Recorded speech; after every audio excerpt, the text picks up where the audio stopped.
In a quiet suburb just outside Sacramento, the air already smelled like celebration. Rented vans with catering decals lined the street. Soft jazz floated from hidden speakers Karen had insisted on testing weeks ago. The lawn was mowed to unnatural precision, edged like a showroom model. Everything was crisp, perfect, coordinated. I should have been proud. But all I could feel was distance, the kind you can't see on paper but feel in the bone. Molly was getting married. Not my daughter. Not by blood, not legally, not anymore. But I raised her. I fed her. I carried her into bed when she was too tired to finish her homework. I taught her how to drive, clutch, reverse, blinkers, while her biological father sent birthday texts 3 days late. I kept track of her dental appointments. I paid for the dress she wore to prom. And still, somewhere between the first planning meeting and today, I vanished. Started subtle. My name stopped appearing on email chains. Karen said it was just easier for Molly and her real dad to coordinate the ceremony directly. Too many cooks, she told me, flipping through napkin swatches like nothing had changed. But I noticed the way her voice always softened around that word. Real. I asked if they wanted me to back off. She said no, just let Molly take the reins. She's an adult now. This is her moment. I nodded. I didn't fight. I told myself this was part of letting go. Then came the paperwork. I had helped set up the planning account, attached my name to the initial contracts, photographer, florals, venue. The big ones, the expensive ones. I knew what I had signed. But when I tried to log in to check a vendor receipt, the portal rejected me. I contacted the coordinator. She told me kindly, almost too kindly, that the account owner had been changed. All financial authorizations are now under Molly's parents. That word, parents, hung in my ears like a wound still bleeding. I asked Karen if she'd known. She didn't answer right away, just kept scrolling her phone, pretending to look for something. It's a technical thing, she finally said. No big deal. But it was a big deal. Not because I wanted credit. Not because I wanted to walk her down the aisle or have my name etched into a plaque. I never asked for those things. But I had been part of the foundation. I had carried this family in silence for over a decade. I had earned my place, or at least I thought I had. The rehearsal dinner was when the truth arrived, not like a whisper, but a knife dragged across a tablecloth. They held it at a rented winery just off a county road. All reclaimed wood and fake candles flickering in tall glass tubes. People I hadn't seen in years came up and hugged me like I was part of something, but I could see it already, the shape of my absence forming between smiles. Then Molly stood up. She clinked her glass. A hush fell over the room. Her fiancé looked up at her like she hung the moon. And for a second, I wanted to believe that maybe she'd mention me. Just a line, a gesture, a sentence to say, you mattered. Instead, she raised her champagne and smiled. I just want to thank everyone who helped bring this together. My mom, my real dad, my cousins who handled all the hard stuff when I was totally overwhelmed. You all made this dream happen. There was laughter, a few cheers. I felt Karen tense beside me, but she didn't speak. She didn't reach for my hand. She just looked down at her plate like she wasn't there either. Then Molly added, and of course, a shout out to those who helped out a bit in the early days. We all start somewhere, right? Her eyes didn't even meet mine. I could have been anyone. A caterer, a neighbor, someone who lent her a car once in high school. Just a helper. Nothing more. I didn't move. I didn't leave. I sat there, surrounded by people who didn't know the truth, who thought I was just another distant relative or some man from Karen's side of the family. Nobody said a word to correct her. Not even Karen. Especially not Karen. And in that moment, I saw it all clearly. This wasn't a misunderstanding. It wasn't a mistake. It was a choice. I had been cut out. It didn't happen overnight, of course. There were signs. There are always signs. Molly had started calling her real dad more often after college. He lived in Tahoe, worked in real estate, always had a story about some client or ski trip or boat renovation. He was exciting. A man full of gestures, not commitments. He bought her a designer bag for her graduation. Took her to Europe for a week the summer after. Posted pictures with captions like, father-daughter bonding time. Long overdue. And so proud of my little girl. As if 15 years of silence could be forgiven in a few Instagram posts. And Molly ate it up. Why wouldn't she? He never told her no. Never grounded her. Never sat beside her through fevers or helped her draft college essays at 2 a.m. He gave her the version of a father you can wrap in glossy paper, and I was the one who gave her reality. And reality isn't glamorous. It's quiet. It's unpaid. The standing in the background and clapping when nobody else notices you're there. I remember once, when she was 14, she came home crying. Some boy had said something cruel. I sat on her bedroom floor for over an hour while she told me everything. At one point, she said, "I don't care what anyone says. You are my dad." I remember how that line wrapped itself around my heart like a promise. But promises dissolve, especially the ones made by children who grow up and rewrite the script. I kept thinking maybe Karen would say something. Maybe she'd see the look in my eyes and put her hand on my shoulder. Maybe, later that night, she'd pull me aside and say, "I'm sorry, that wasn't right." But none of that happened. On the car ride home, the silence was unbearable. I didn't speak. Neither did she. When we got to the house, she went upstairs and closed the bedroom door. I sat alone in the living room, lights off, tie still around my neck. The flowers on the dining table were beginning to wilt. My glass of water had gone warm. I looked around the house I had spent half my life paying off. The chairs I assembled. The paint colors I chose. The porch I rebuilt with my own hands. Every detail shaped by years of labor and sacrifice. And none of it mattered anymore. I was a ghost in my own home. A stranger at my own family's celebration. And they were fine with that. They had found a version of the story that worked better without me in it. I was the rough draft. The rehearsal. The placeholder. She wanted a wedding with her real family. She got it. And me? I was just the man who helped out before. I didn't sleep that night. The house was still. Too still. Karen didn't come down once. Not to check on me, not to speak, not even to pass through the room where I sat like a forgotten object. At some point, I stopped checking the time. There was no point. Minutes passed the way they do in hospitals and funerals. Slow, heavy, stripped of meaning. I sat there with my laptop, staring at the soft glow of the screen like it was the only light left in the world. I opened the wedding folder first. Not the physical one, the digital graveyard of PDFs, receipts, scanned checks, and payment confirmations. Thousands of dollars. Meticulously documented. The dance floor invoice alone had cost more than my first car. And I had paid it with the same hand that was now learning how to let go. Every dollar was traceable. Every transaction marked with my name, until recently. I clicked through old emails, scanning subject lines, watching the tone shift over time. At first, it had been "thank you," and "couldn't do this without you," and "you're incredible." Then it became just "confirming," and "we've got it covered," and eventually, silence. I opened the planning app one hadn't touched in over a month. My account was still technically linked to the budget. I hadn't thought to remove myself. As I scrolled through, a small icon caught my eye. Upcoming payment venue balance. $11,500. 00. Due next week. My name was no longer listed on the booking form, but the credit card on file, that was mine. Still active. Still the same number they used for the deposit. I stared at it like it had betrayed me, even though I was the one who had entered it in the first place. A single click would cancel it. A second would freeze the card entirely. But I didn't click. Not yet. Instead, I opened the second folder, the one labeled Family Budget.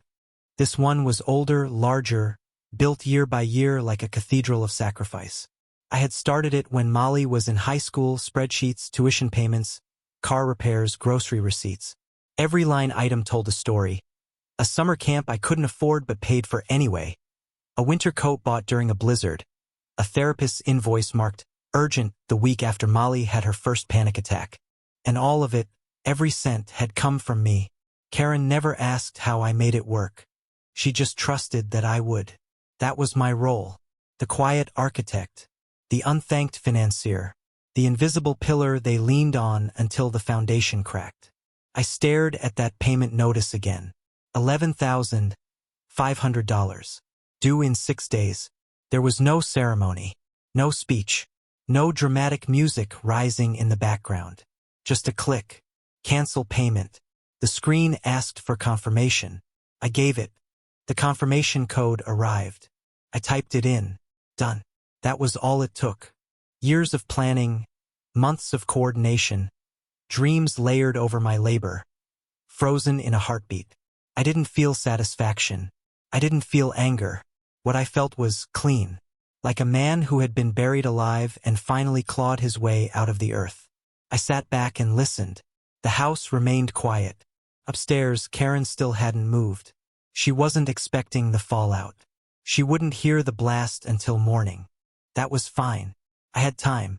I opened more accounts, bank logins, credit cards, subscription platforms. The wedding wasn't the only thing I'd been carrying without acknowledgement. The food deliveries from Molly's fiancé, who hadn't worked in 6 months. The Amazon purchases for decorations. The Airbnb Karen had booked for her out-of-town relatives. All of it had my name buried somewhere beneath hers. One by one, I traced the cords and severed them. Took me hours. I didn't rush. I wanted to see every detail, every account I'd created, every gift I'd given that had been mistaken for obligation. It was like watching my own life in reverse, backward through dinners, travel, celebrations. All the moments that had been mine only in cost, never in credit. By the time I closed the laptop, dawn was creeping through the blinds. Birds chirped like nothing had changed, but everything had. I went to the kitchen, made coffee, and sat by the window. The messages didn't start until noon. First, it was the coordinator. A gentle nudge. Hi, Michael. Looks like there's a snag with the venue payment. Could you check your account when you have a moment? I didn't respond. An hour later, a second message. We're under a tight timeline. If you need help, I'm happy to jump on a call. I deleted it. By 2 p.m. Karen had surfaced. She came downstairs in yoga pants, hair tied up, phone in hand. She smiled faintly when she saw me, but it was a guarded smile. The kind people use when they know something's wrong but can't quite name it yet. You been up long? She asked. Yeah, I said. Didn't sleep. She poured herself coffee, scrolled her phone, then stopped. Her eyes narrowed. I watched it happen in real time. The realization, the panic, the flash of blame looking for somewhere to land. Michael, she said, turning to me. Did something happen with the payment? I didn't look up. Which one? She hesitated. The venue. Molly just called. They're saying the payment's frozen. It's due this week. You were the one handling that, right? I nodded. Was. Her face twisted. What does that mean? It means I canceled it. Silence. For a second, I thought she might laugh, but she didn't. Instead, she set her cup down, gently, like it might explode if she wasn't careful. You canceled the wedding payment? No, I said. I canceled my involvement. There's a difference. Michael, don't, I interrupted. Don't talk to me like I misunderstood something. I didn't. She opened her mouth, closed it, tried again. Okay, look. I know Molly's toast wasn't ideal, but come on. It's her wedding. She was nervous. She called me a helper, I said. Not a father. A helper. Karen flinched like the word struck her physically. I continued, voice flat. You sat there. You heard her. You said nothing. She didn't mean it that way. But she did. I cut in. And you let her. You all did. Karen's eyes were glossy now, but she wasn't crying. Not yet. She paced the kitchen like she could walk off the truth. You can't do this. The whole event depends on that payment. No, I said, rising from the chair. It depends on me. And if I'm being erased from the narrative, then I'm erasing my money right along with it. She stared at me. You're punishing her. No, I said again, slower this time. I'm removing myself. You made it clear that's what you all wanted. Now you have it. She shook her head, almost pleading. She's just young. She doesn't know what she's saying. This is stress, wedding stress. Then maybe she should have been more careful, I said, walking past her toward the hallway. Words matter, Karen. So do names. So do roles. She followed me. What are you doing now? I'm going to lie down, I said. I haven't slept. You'll probably get more calls. From who? The vendors, I said. The ones expecting me to keep paying for a wedding I'm not invited to. Karen's voice rose. You are invited. No, I said, turning back. Helpers aren't invited. They're tolerated. And only until the job is done. And with that, I shut the bedroom door. By nightfall, the messages had become relentless. It started with the florist. A voicemail from a woman named Angie. Chirpy, professional, but with an edge of panic beneath her tone. She'd noticed a hold on the final invoice and wanted to touch base as soon as possible to avoid disruption. I listened to it twice, then deleted it. 30 minutes later came the band manager. This time it was a text 3 paragraphs long. He assured me they were totally flexible, but needed payment verification no later than Friday morning or will have to release the date. I didn't reply. I watched the typing bubble flicker on and off for a few minutes like he was waiting to bargain with someone still in the room. He wasn't. By 7 p.m., my phone had 14 missed calls and 2 voicemails labeled urgent from Molly. I didn't listen. Instead, I watched the sun die slowly over the Sacramento sky, the colors leaking through our living room blinds like blood in water. Karen sat across from me on the couch, stiff, silent. Her phone buzzed in her lap every few seconds. She stopped answering by the 4th call. Not because she was siding with me, but because she didn't know what to say anymore. Around 8:15, Molly pulled into the driveway. She didn't knock, just let herself in like she still owned the air in this house. She moved fast, sharp heels clicking across hardwood, perfume following her like a threat. She stopped in the living room, eyes already brimming with fire. You canceled the payment. No greeting, no apology, not even a moment of pretend civility. Yes, I said. Karen stood but said nothing. Molly took a breath. You're joking, right? No. Her lips parted like she expected me to walk it back. When I didn't, her eyes narrowed. What the hell is wrong with you? I didn't blink. You removed me, so I removed my wallet. You're going to ruin my wedding because your feelings are hurt? No, I said, calm as stone. I'm not going to fund a wedding where I don't exist. She laughed. A short, bitter sound.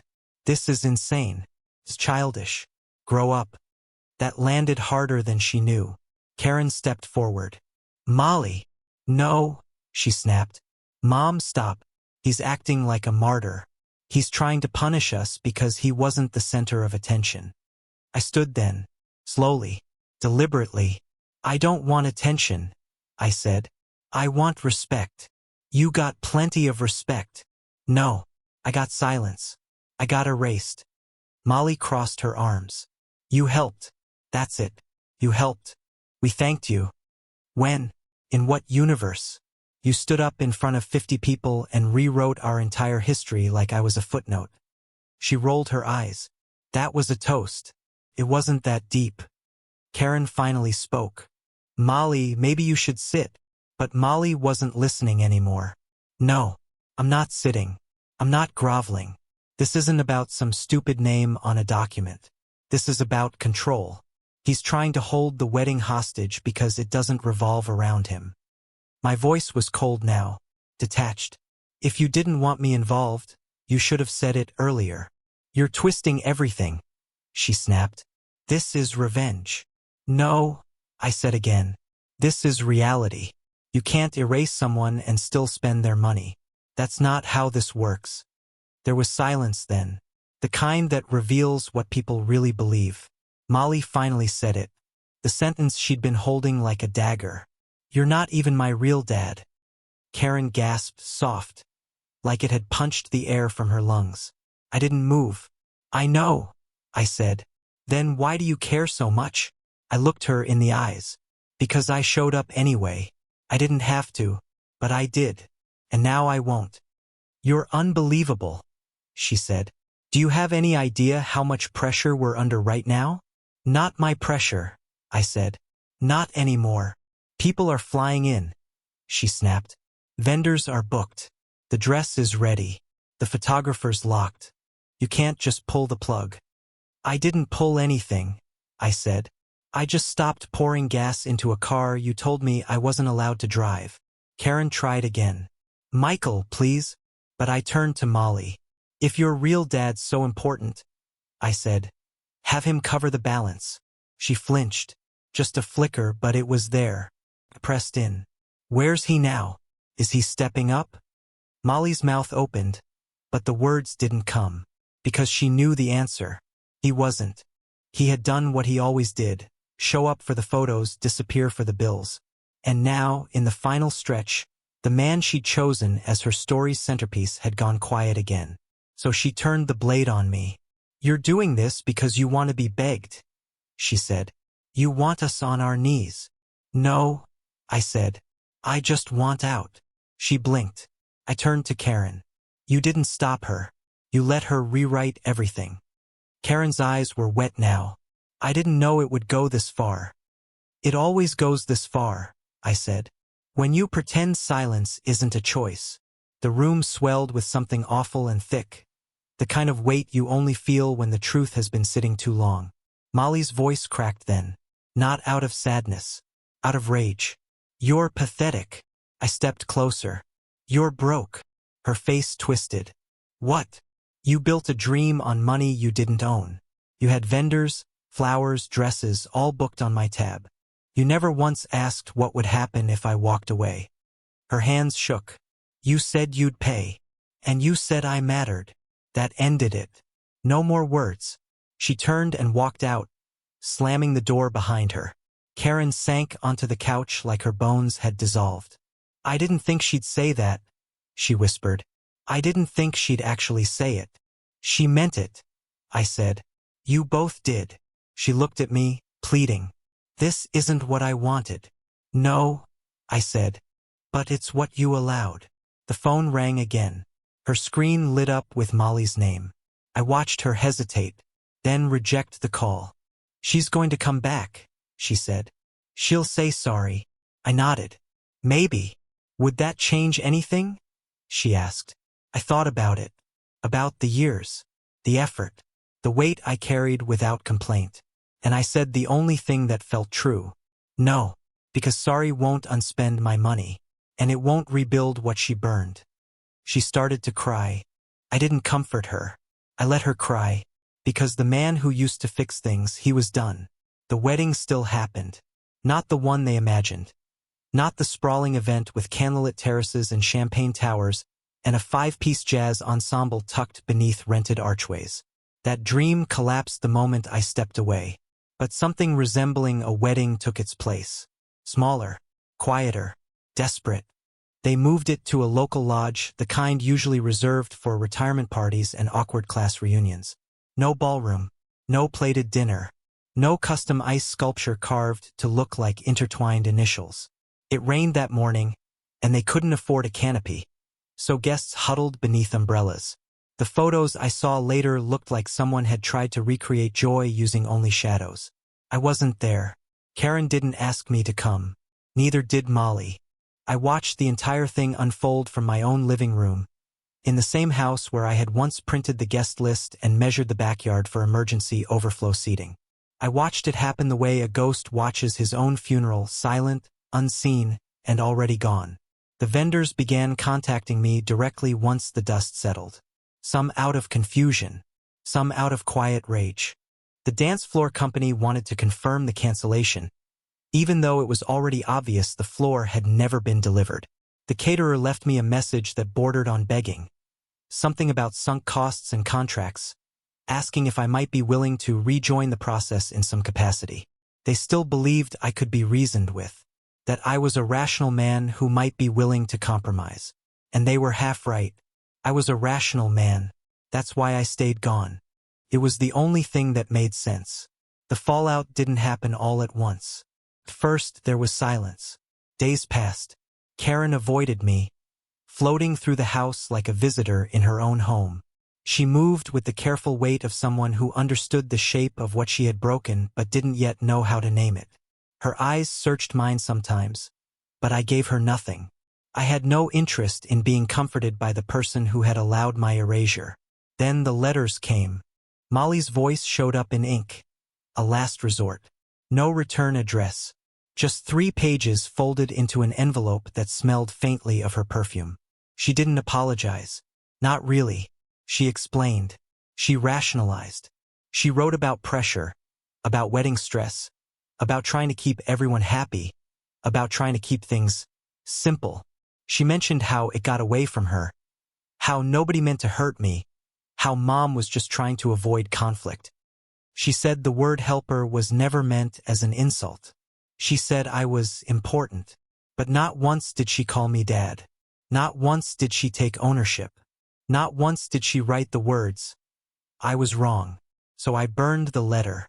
I didn't do it out of anger. I did it out of clarity. Because that's what it was, a letter to the man they wanted me to be. The one who pays and stays quiet. The one who lets disrespect slide because keeping the family together matters more than keeping his dignity intact. But that man was gone. I made sure of it. Karen started sleeping in the guest room 2 weeks later. Not because I asked her to, because I no longer shared the same warmth. The man who used to wake early to make her tea, to fix the loose tile in the bathroom without being asked, to carry every unspoken burden. He no longer lived here. She kept waiting for me to soften. I didn't. One evening she stood in the doorway with her hands folded like a schoolchild and asked, "Is this how it ends?" And I said, "No. It ended a long time ago. You just didn't notice." She cried. But I didn't. Because the truth was, I had already grieved the family I thought I had. The version of this house where I mattered, where my labor built something permanent, something worthy, had died the night Molly raised her glass and thanked her real family. Everything since then was just aftershock. There were whispers, of course. Extended relatives, neighbors, people who heard Molly's wedding had been downsized and asked why. Karen gave them answers I'll never know. Maybe she blamed me. Maybe she took the fall. I don't care. Let them tell whatever story helps them sleep. But here's the truth. The moment I was erased from the paperwork, I was free. Free to stop funding a narrative where I was disposable. Free to stop bleeding into people who had already decided I was convenient but not necessary. Free to live like my sacrifices had value, and that value would not be given away for free. Because that's what this was always about. Not revenge. Not bitterness. Value. I had given everything: time, money, patience, presence. And when the moment came to name who mattered, I wasn't on the list. They wrote me out of the program. So I wrote myself out of the budget. Fair trade. Sometimes, in quiet moments, Karen still tries to reach me. She'll sit across from me at the dinner table and talk about next steps. She'll say things like, "We can rebuild," or "Maybe this brought things into focus." I nod, but I don't engage. Because she doesn't understand, or maybe she does and just refuses to admit it, that once you accept being erased, you don't go back. You can't. Rebuilding implies there's something left. But in our case, the foundation was memory, and memory lies. The truth is carved in what's missing. In the speeches that skipped my name. In the documents that swapped out my signature. In the silence that followed when I was removed from both roll and record. They made their choice. I simply agreed with it. I still work, of course. Still pay the mortgage.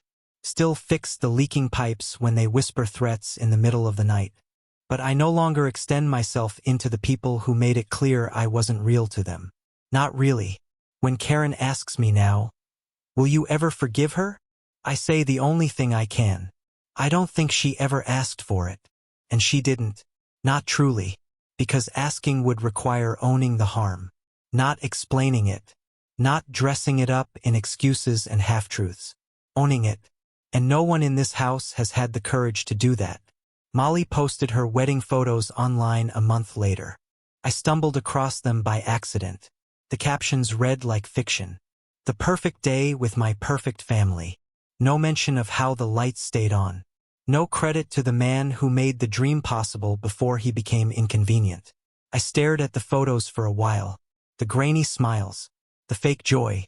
The way Karen stood beside Molly like nothing had changed. And I felt nothing. Not sadness. Not jealousy. Just distance. Like watching strangers through a window in a house I used to live in. It's quiet now. Not peaceful. Just quiet. There's a difference. Karen still cooks for two. Still leaves one plate uncovered like muscle memory can repair what will. Refuse to. But I eat alone. Always. Because meals shared in silence are worse than meals eaten in solitude. That's what people never tell you. They say forgiveness is noble. That family is unconditional. That love means sacrifice. But here's the truth no one carves into stone. If they erase you from the paperwork, you're fully entitled to erase yourself from the payments. And once you do, once you stop mistaking presence for permanence, you learn something simple. Your worth is not in what you give. It's in what they're willing to lose to keep you. They lost me, and I didn't stop them. So now I ask you, the stranger reading this, the witness to a story told too late. Was I wrong? Was it cruel to reclaim what they discarded? Or was this the only way to make them understand that erasure goes both ways? That when you write someone out, you don't get to keep their contributions, just their absence. An absence, once chosen, doesn't come back. It becomes your legacy. And there's